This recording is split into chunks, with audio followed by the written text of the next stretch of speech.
Black England is a non-fiction book by the American author and historian Gretchen Gerzina. First published in 1995, it's fully revised for its second edition of 2022. It concentrates on the Georgian era and was originally inspired by a visit Gerzina made to a London bookshop in search of Peter Fryer's 1984 The History of Black People in Britain.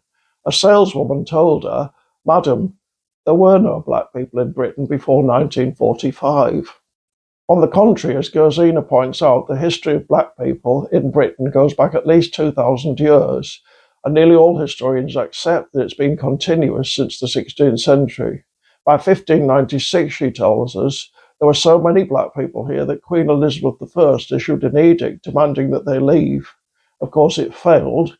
How could it not, when Elizabeth had an African entertainer and page at her own court?" According to the 18th century abolitionist Granville Sharp, in 1768, black servants in London made up roughly 3% of its total population. Moreover, by the late 18th century, Gerzina adds, there were black pubs and churches and meeting places, changing the picture of isolated individual domestic servants and roving beggars on London streets to that of a thriving and structured black community. Interracial marriages, she tells us, were too numerous to count. To begin with, most black people came here as a result of the slave trade. Later, many came to take advantage of a promised freedom after having supported the English during the US War of Independence. Many were born here.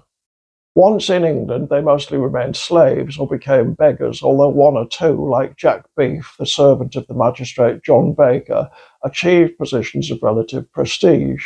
Meanwhile, new laws were drawn up to keep them in subjugation, such as the one devised by the Lord Mayor of London in 1731, forbidding black people to learn trades.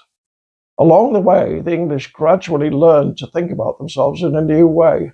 They only began to think of themselves as white, Gerzina reminds us, when they discovered black people. So what prompted that bookshop assistant to say there were no black people in Britain before 1945? In some ways, the answer's obvious. If servitude and illiteracy allowed few English-born white people to leave lasting records of their lives, Gerzina says, how much more difficult must it have been for those for whom English was a second language, and England a second or even third homeland? Black England is an important piece of research, but it's also fascinating. The new edition comes with a valuable introduction by Zadie Smith, who warns of the dangers, which Gerzina also underlines, of passing a too simplistic judgment on ages long gone. As cathartic as it is to prosecute dead people after the fact, Smith says, in that popular courtroom called the right side of history, when we hold up a mirror to the past, what we should see most clearly is our own reflection.